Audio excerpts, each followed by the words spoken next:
In February 2004, 21-year-old college student Maura Murray vanished without a trace. Her car was found abandoned on a quiet road in rural New Hampshire, but despite extensive searches and media coverage, she was never located. What happened to Maura remains a mystery.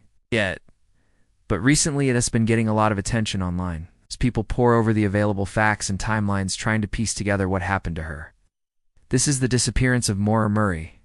It's important to note that while there have been plenty of documentaries about this case, this is one of those stranger-than-fiction cases that people on the internet have really run with.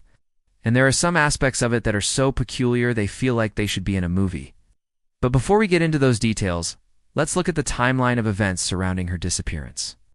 On February 9, 2004, Mary left her home in Conway, New Hampshire, to attend the University of Massachusetts Amherst. She had been studying nursing at the university for the past 2 years, and had just returned from a month-long winter break. A few days prior, Maura had called her mother to let her know that she was coming back to school and that she would call her again when she arrived.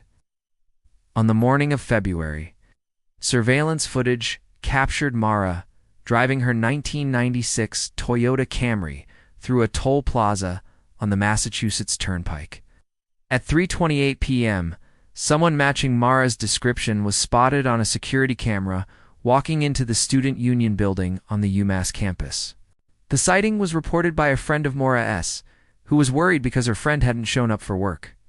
It was around this time that Maura was supposed to have checked into her dormitory, but she never did.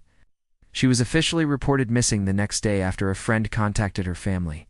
When she did, Anne show up for work at the dining hall where she worked part-time. At 8:30 a.m. on February 10th, Maura's roommate filed a missing person report with the university police.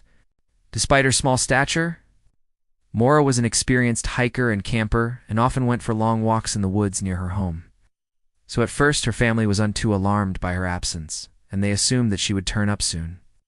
However, she never came home that night or the next, and no one had heard from her since February. Her family then contacted the New Hampshire State Police, and a search was organized. By February, hundreds of volunteers, state troopers, and local police officers were scouring the area where Maura lived and hiked. Searchers went door to door, checked hospitals, and interviewed friends and family members, but found no sign of her. By February, the case had garnered widespread media attention, and a reward fund was established to help find her. On March 1st, a month after she was last seen, Maura's car was found abandoned on a quiet country road in rural New Hampshire, about 7 miles away from where she lived. The discovery of the vehicle was a significant break in the case and renewed hope that she would be found alive. The car was towed to a local garage where it was examined by investigators. They found some items inside the car that were helpful in creating a timeline of events leading up to Maura's disappearance.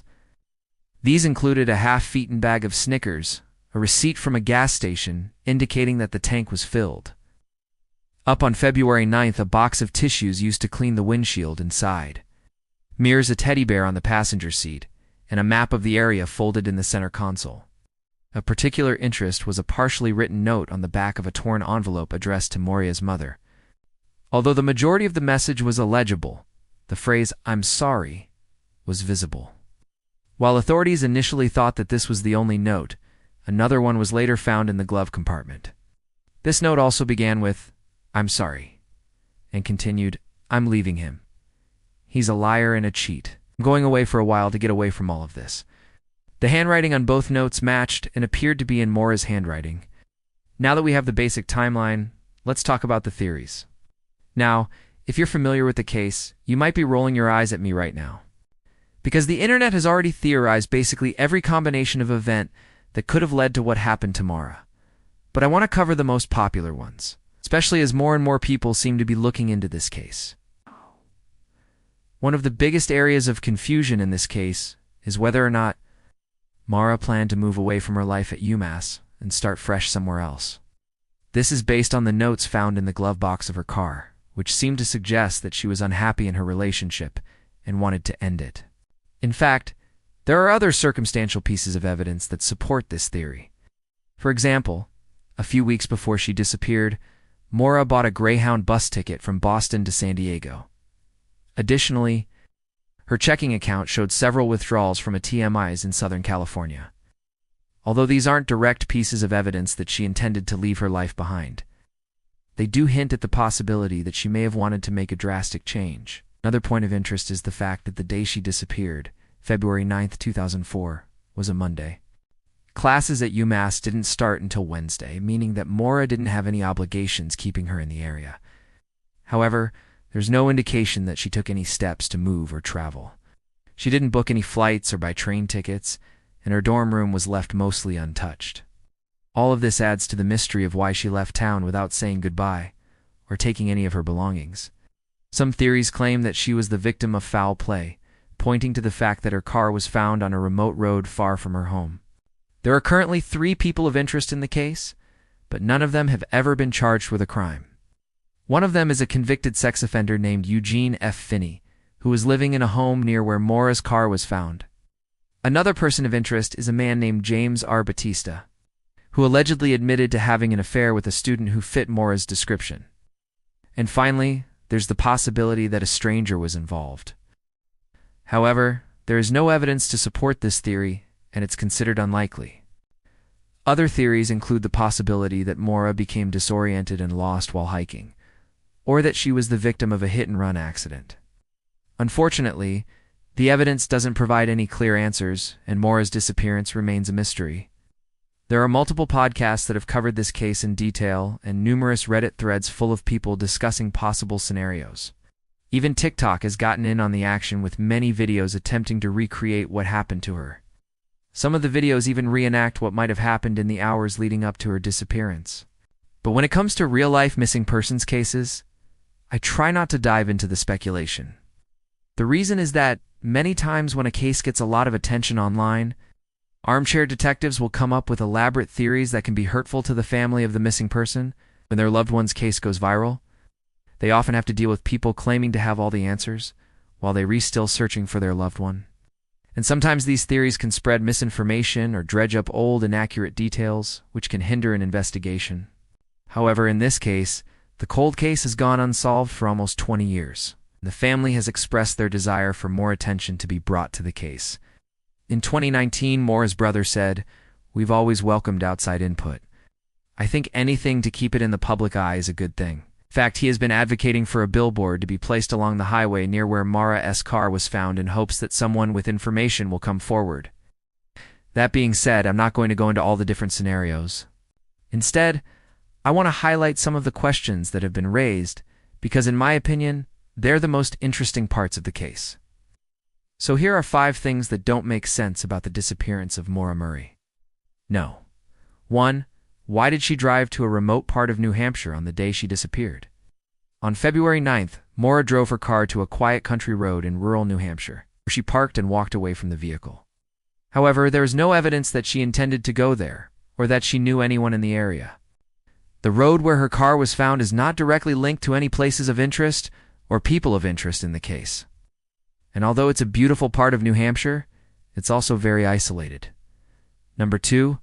Why was her cell phone left behind?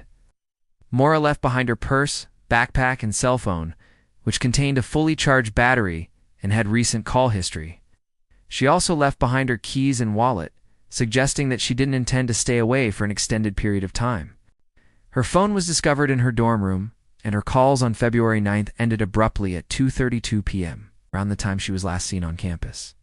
This suggests that she may have been followed or abducted while in her car. She wouldn't have known anyone in the area where her car was found. No. 3. Why did she write those notes? The 2 notes found in her car offered insight into her emotional state at the time of her disappearance, but they also raised more questions than they answered. Why did she only include the phrase, "I am sorry," on the first note, and not elaborate on what she was apologizing for? And why did she write the second note in the glove compartment, instead of leaving it in the passenger seat or on the dashboard where it would have been more visible? No, for how did she get from Massachusetts to New Hampshire? Between February and February, Maura traveled approximately 100 miles from her home in Conway, New Hampshire, to her dormitory at UMass. This journey would have taken between 1.5 to 2 hours by car, depending on traffic.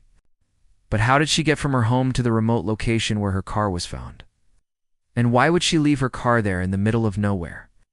And number 5, why have there been so many inconsistent details? Over the years, there have been many inconsistent details in the case that have made it difficult to piece together what happened to Maura. For example, in 2004, investigators said that her car was unlocked, but in 2019, her brother said that it was locked. Additionally, there have been conflicting reports about whether her cell phone was left in the car or at her dormitory. These inconsistencies have made it challenging for investigators to determine what happened to her and have contributed to the numerous theories about her disappearance. Although the timeline of events surrounding Maura's disappearance is still being debated, one thing is certain: her story is a reminder of the importance of paying attention to the smallest details. Whether you're a student trying to ace an exam or a parent trying to keep track of their child's activities, it's easy to let important information slip through the cracks. That's why it's so important to have a system in place to keep track of important dates and deadlines. Thanks for watching. If you have any information about this case, please contact the New Hampshire State Police.